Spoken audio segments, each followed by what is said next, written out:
ونستغفره ونؤمن به ونتوكل عليه ونعوذ بالله من شرور أنفسنا ومن سيئات أعمالنا من يهد الله فلا مضل له ومن يضلل فلا هادي له أشهد أن لا إله إلا الله وأشهد أن محمدا عبده ورسوله لا نبي بعده اللهم صل على سيدنا محمد وآل سيدنا محمد. Bismillahirrahmanirrahim. Kita melanjutkan tafsir harian kita pada surah Al-Anfal ayat 48. Bismillahirrahmanirrahim.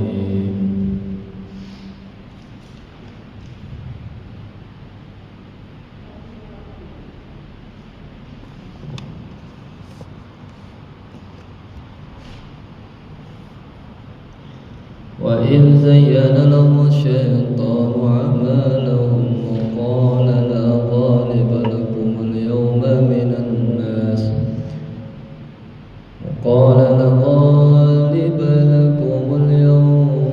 الناس وإني جار لكم فلما تراءت الفئتان نكص على عقبيه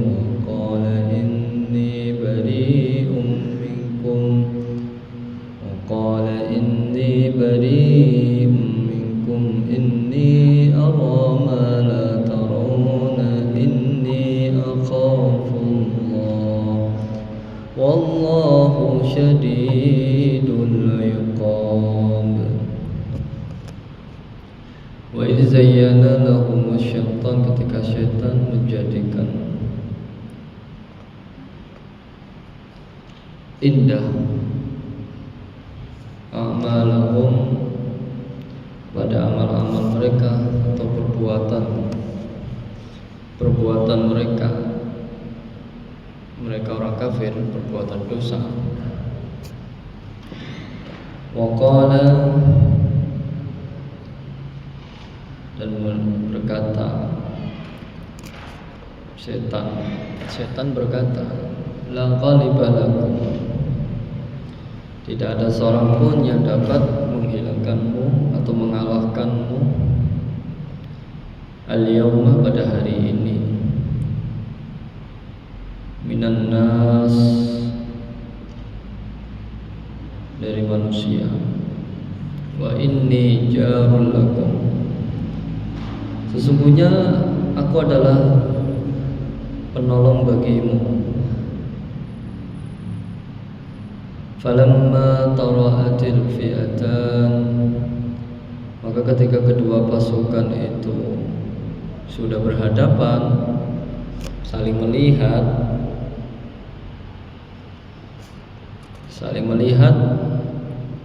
kedua pasukan, orang kafir dan orang muslim, naqassa ala akibai, berbalik ke belakang setan itu, seraya berkata, wa qala inni bari'um minkum, sungguhnya saya bari'um minkum, saya telah berpisah, melepaskan kalian semua. Inni ara ma la tarawun inni, sesungguhnya aku telah melihat apa yang kamu tidak melihat. Inni akhafullah, sesungguhnya aku takut. Wallahu syadidul iqab, dan Allah sangat keras hukumannya. Shadaqallahu alazim.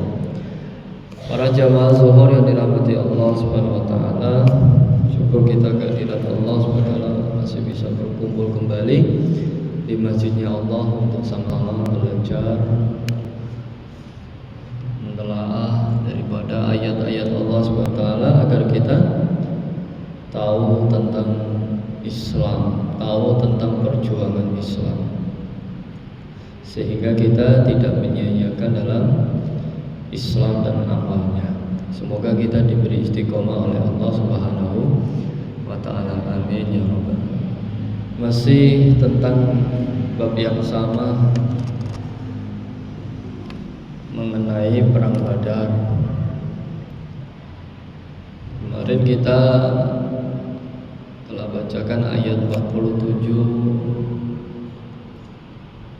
yang mana Allah memperingatkan kita, janganlah kamu menjadi seperti orang-orang musyrik yang keluar dari kampung halaman dalam keadaan rasa angkuh. Ini sadar atau tidak sadar, kadang kita pun ada di situ perasaan itu. Ya, ketika kita keluar daripada kampung kita, kalau bahasa kita ya belaga. Padahal di sisi mereka itu, di balik orang-orang lemah, mereka bersama Allah. Kenapa? Karena mereka ketika kita menampakkan keangkuhan dan mereka masih dalam ketaatan kepada Allah Subhanahu wa taala. Kalaupun kita sesekali mengganggu mereka, ya nanti Allah yang membantu dengan orang-orang lemah tersebut. Ya, dengan orang-orang lemah tersebut Allah bersama mereka, karena mereka berjalan, tidaklah dia berjalan di muka bumi hanya untuk ketaatan dan beriman kepada Allah Subhanahu wa taala. Maka ini sifat rasa angkuh yang selalu didapat oleh orang-orang musyrik. Ketika dia keluar daripada cangkangnya, dia merasa paling berani, merasa paling menang, merasa paling tidak terkalahkan. Padahal ketika dia berhadapan dengan satu lawan saja, dengan satu kalimat sudah kalah. Tidak perlu dengan adu jotos. Ya, ini kita menggambarkan begitulah yang mereka rasakan selama berhadapan dengan pasukan Islam. Orang-orang kafir, orang-orang musyrik, ketika sebelum berangkat ke medan perang, mereka selalu mengatakan, kita ini bakal menang, kita ini orang yang kuat, kita ini pasukan elit, gak mungkin mereka kaum muslimin akan mengalahkan kita. Kita ini ras terkuat. Tapi mereka tidak ingat kalau di belakang mereka ada seorang nabi, dan nabi di belakangnya ada Allah, ada para malaikat. Maka sifat keangkuhan inilah semata-mata mereka lakukan ini hanya supaya dipuji oleh manusia. Kalau kita mau keluar kondangan, ya, dompet secara mendadak tebal. Padahal kita tidak tahu di dalam dompet itu isinya duit atau uang. Ya, kenapa demikian? Karena supaya disebut, wah ini orang kaya, ini bukan orang biasa. Apalagi segala sembarang diisi dalam tas, ya, selalu bermerek. Apa yang dia bawa selalu bermerek, mulai dari ujung kaki sampai ujung kepala. Nah, ini tujuannya apa? Ya, tujuannya supaya disebut kalau dia orang kaya. Tetapi kalau orang musyrik, dia keluar daripada rumah, keluar daripada halaman, dia merasa paling kuat, dia merasa paling pemberani, dia merasa paling lincah, dia merasa paling ahli dalam berperang, dia merasa paling kuat untuk melawan. Padahal ketika berhadapan, sudah di depan mereka pasukan muslim dan mereka mengayunkan pedang, sekali ayun langsung 3 kepala tumbang. Itu ketika terjadi di perang Badar, 1 kali ayun 3 kepala tumbang. Kok bisa? Ya memang begitu. Yang kuat itu hanya Allah. Yang lincah, yang memberikan strategi itu ya hanya Allah. Nah, mereka ya, kenapa mereka bisa mengatakan demikian, berani begini-begini? Nah, ternyata dijelaskan dalam ayat berikutnya. Wa idzayyana lahum syaitanu a'malahum. Ketika mereka ini diperindah oleh setan. Setan ini memperindah, ya, memperindah dengan kalimat-kalimat. Jadi ceritanya di sini setan ini datang di kelompoknya pasukan barisan kaum musyrik, kaum kafir, dengan menyerupai seorang ketua dari Bani Bakar namanya Suraqah, menyamar. Suraqah ini pemimpin Bani Bakar. Mereka punya rencana mau menggulingkan pemimpin Quraisy. Ceritanya begitu. Nah, setan tahulah orang kalau sudah mau menggulingkan lawannya kayak mana caranya, ya kan?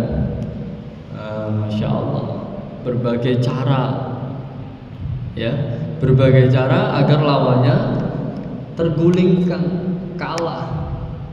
Ya. Ini mengenai mereka di dapur mereka. Orang Quraisy dengan Bani Bakar ini saling berebut kursi depan, ya, supaya dianggap sebagai pemimpin. Nah, di situ dalam riwayatnya setan iblis ini menyamar Suraqah. Kemudian Suraqah menghasut setiap kaum kafir Quraisy, menghasut kepada kaum-kaum musyrik. Apa bentuk hasutannya? Ya, bentuk hasutannya apa? La ghaliba lakumul ya yaum. Bentuk hasutnya, kamu itu tidak akan terkalahkan hari ini. Ya, apa yang mereka mau melawan kepada kita, tidak ada yang bisa mengalahkan kita pada hari ini. Bentuk hasutannya begitu. Sehingga orang-orang kafir ini merasa percaya diri sebelum berperang. Sebelum berperang merasa percaya diri karena sudah dibuat provokasi oleh iblis ini yang menyamar Suraqah. Tapi dalam riwayat lain memang Suraqah, Pak. Dalam riwayat lain memang Suraqah. Cuma Suraqah ini memang perangainya itu seperti iblis, suka menghasut. Wah, Masya Allah, orang suka menghasut sehingga tidak bisa dibedakan antara iblis dan orangnya asli. Ya, dia itu memang pingin jadi posisi ambil kursi lah dalam pimpinan perang gitu loh. Nah, di situ sehingga perilaku atau perangai si Suraqah ini ya selalu mau menampakkan kemewahan dia, mau menampakkan kekuatan dia, mau menampakkan keangkuhan dia, sehingga orang-orang kafir itu akan mengikuti apa kehendak Suraqah. Nah, pada zaman itu pemimpin Quraisy adalah Abu Jahal.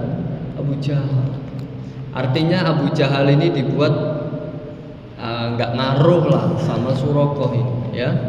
Yang berpengaruh ini Suraqah. Nah, Suraqah ini mau ngambil pengaruh, mau ngambil suara, ya, mau ngambil suara supaya diakui.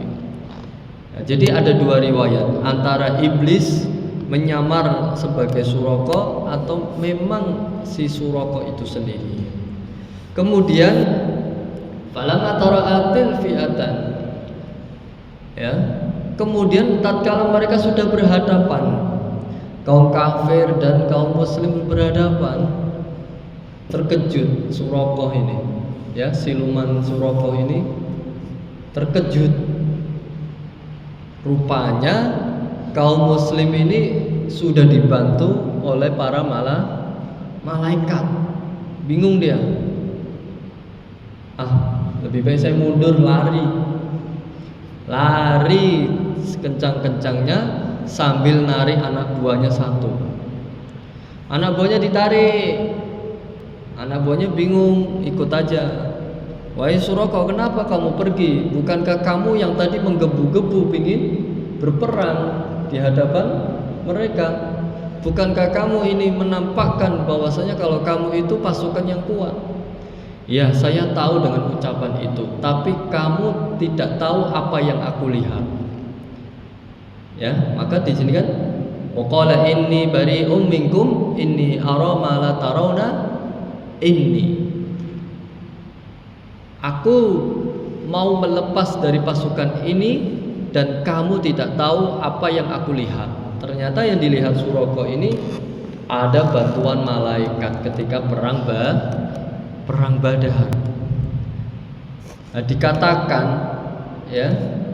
dikatakan dalam tafsir lain, di sini terdapat malaikat-malaikat besar, malaikat-malaikat yang berperan di sisi Allah, bukan malaikat yang sebagai hamba Allah yang tidak kita kenal, bukan. Tapi ini memang malaikat yang kita kenal, yang tugasnya memang sudah kita kenal juga, kita sudah tahu. Di antaranya siapa? Malaikat Jibril, bagian depan, Pak. Bagian depan pasukan muslim ini malaikat Jibril. Bayangkan Jibril ini kisahnya kepalanya saja meliputi langit dan bumi. Lah orang Suraka gimana nggak lari melihat Jibril begitu besarnya? Mereka lari, Suraka lari. Kemudian sayap sebelah mana nih? Ada sayap sebelah kanan ini terdapat malaikat Mikail. Wah, orang-orang makhluk besar semua di sini. Bahkan di situ ada malaikat Israfil, peniup trompet. Ya. Masya Allah. Dan di belakangnya ada sebanyak 1000 malaikat. Wah, ini si iblis Suraka ini iblis lari terkencing kencing melihat malaikat. Ini akhafullah. Sebetulnya kalimat ini akhafullah, sebetulnya dia itu nggak takut kepada Allah, nggak. Mereka Suraka, iblis yang disebut iblis ini, dia sejatinya tuh nggak takut kepada Allah, nggak. Ini hanya kalimat saja. Kalimat apa? Bahwasanya dia takut atas siksa yang nanti dia hadapi. Maksudnya kalau dia berhadapan dengan kaum muslim pasti habis, dihajar sama malaikat gitu loh.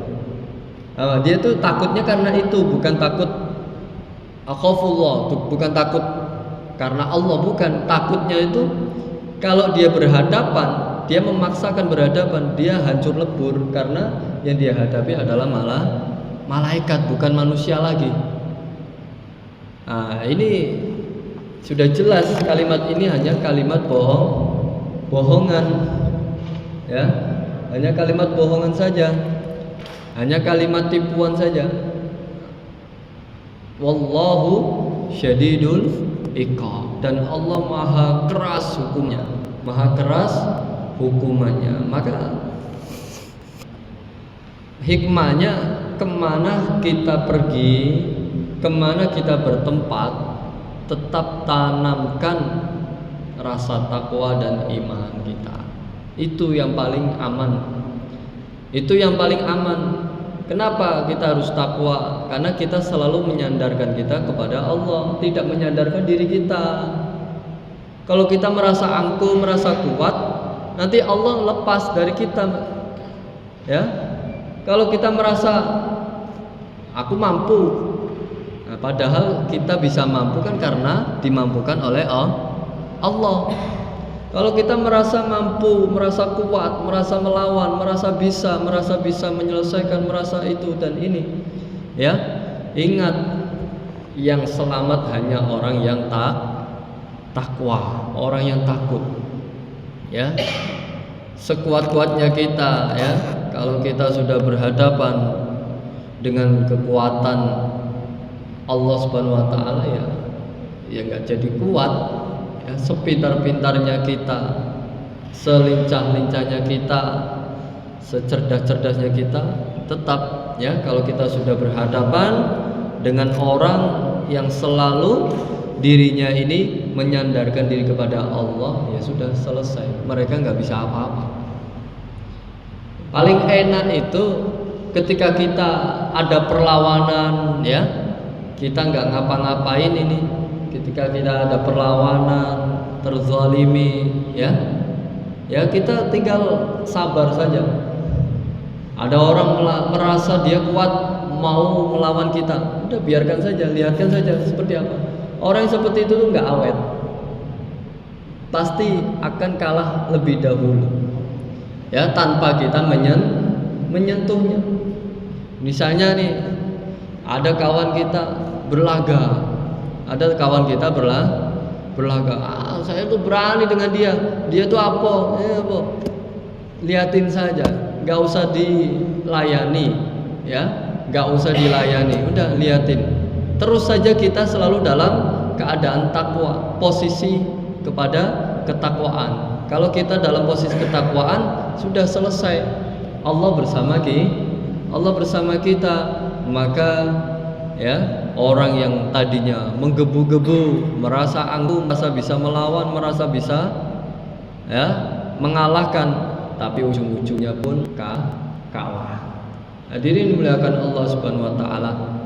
Inilah satu ayat dalam surat Al-Anfal mengenai sikap di medan perang, ya, di medan perang Badar, yang mana mereka tidak mengetahui adanya malaikat, ya, yang mana mereka merasa angkuh, ya, karena tidak mengetahui adanya bantuan dari Allah Subhanahu wa taala. Maka kita selalu mengintrospeksi diri dalam sikap kita, sifat kita, agar kita terjauh daripada sifat keangkuhan, ya, sifat daripada selalu melawan dan lain sebagainya. Sudah, itu bukan sifat yang sebenarnya. Sifat yang sebenarnya adalah taat dan bertakwa kepada Allah Subhanahu wa taala. Mungkin ini saja yang bisa saya sampaikan. Ada benarnya dari Allah Subhanahu wa taala, ada kurangnya dari pribadi saya. Kita tutup dengan kifaratul majlis. Subhanallah bihamdihi syamdika asyhadu an la ilaha illa anta astaghfiruka wa atubu ilaik. Assalamualaikum warahmatullahi wabarakatuh.